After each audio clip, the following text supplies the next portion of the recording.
Assalamualaikum warahmatullahi wabarakatuh. Waspadai penggunjing. Saat Imam Hasan Al-Basri memberikan wejangan kepada para santrinya, tiba-tiba ada salah satu orang yang hadir mengangkat tangan dan berkata, "Wahai Imam, kami ingin menyampaikan satu hal jika diperkenankan." Dijawab oleh Imam Hasan Basri, "Silakan." Kemudian orang tersebut bercerita, "Wahai Imam, aku sangat mengagumi majelismu. Sungguh ini adalah majelis yang sangat berwibawa dan penuh kesejukan. Akan tetapi, kenapa ada di tempat jauh di sana ada seorang guru yang selalu menyebut Imam Hasan Al-Basri dengan sebutan yang tidak pantas dan menjelek-jelekan Imam Hasan Al-Basri?"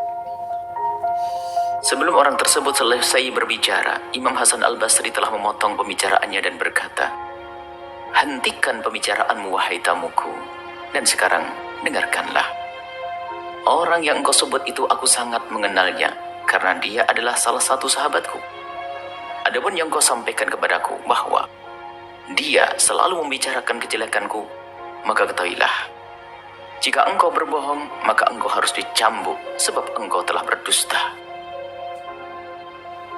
Seketika orang tersebut menyambut dan berkata, "Wahai Imam, sungguh aku tidak berdusta, karena aku mendengarnya dengan telingaku sendiri."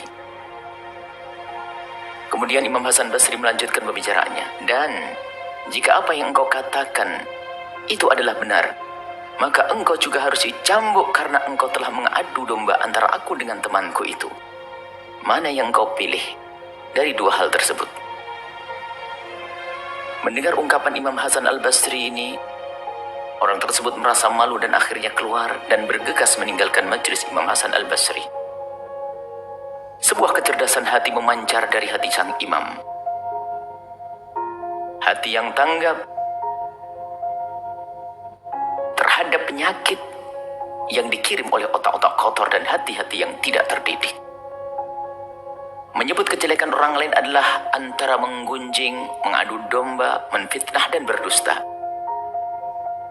Jika benar apa yang dibicarakan, maka itulah hakikat menggunjing dan mengadu domba. Dan jika tidak benar apa yang dibicarakan, maka itu adalah fitnah dan dusta. Zaman kita bukanlah zaman yang lebih baik dari zaman Imam Hasan Al-Basri. Artinya, kita dituntut untuk lebih ketat dalam menjaga hati kita agar tidak terjangkit penyakit kebencian kepada sesama yang dihembuskan bersama gunjingan yang kita dengar.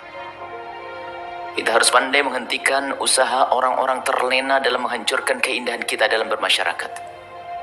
Sungguh menggunjing adalah pekerjaan yang membawa dosa yang amat besar. Jika kita tahu betapa besar dosa berzina dan betapa busuk dan menjijikkannya, akan tetapi sungguh kebusukan dan kekejian zina masih terkalahkan oleh kebusukan menggunjing orang yang berzina. Orang tidak berzina kecuali di tempat tertentu, akan tapi yang menggunjing sungguh medannya teramat luas.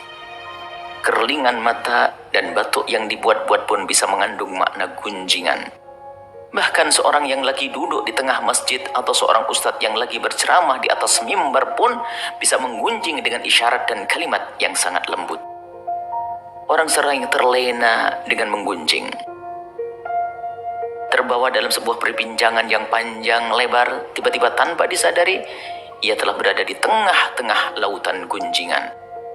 Bahkan, ada orang yang menggunjing sudah mendarah daging di dalam dirinya, sehingga ia tidak sadar jika setiap gerak dan ucapannya selalu memberi arti gunjingan. Yang selamat adalah yang waspada. Imam Hasan Al-Basri adalah suri toladan kita. Mari kita cermati semua orang yang berbicara dengan kita. Jika yang dibicarakan adalah kejelekan sahabat kita, maka ketahuilah itulah gunjingan. Kita harus sadar bahwa di balik pembicaraan itu adalah racun yang ditabur di hati kita. Tanpa kita sadari setelah itu, kita pun akan berprasangka buruk kepada orang yang kita dengar tentang ceritanya. Dan bisa jadi yang semula kita hanya menjadi pendengar, Di suatu saat yang berbeda, kita pun telah berubah menjadi penggunjing. Semoga Allah menjauhkan kita dari digunjing dan menggunjing. Wallahu a'lam bishawab. Habibullah. Allahumma sholli ala sayyidina Muhammadin al-alifil malu alladhi yustajaba li kulli du'ani ujbur lana hajatina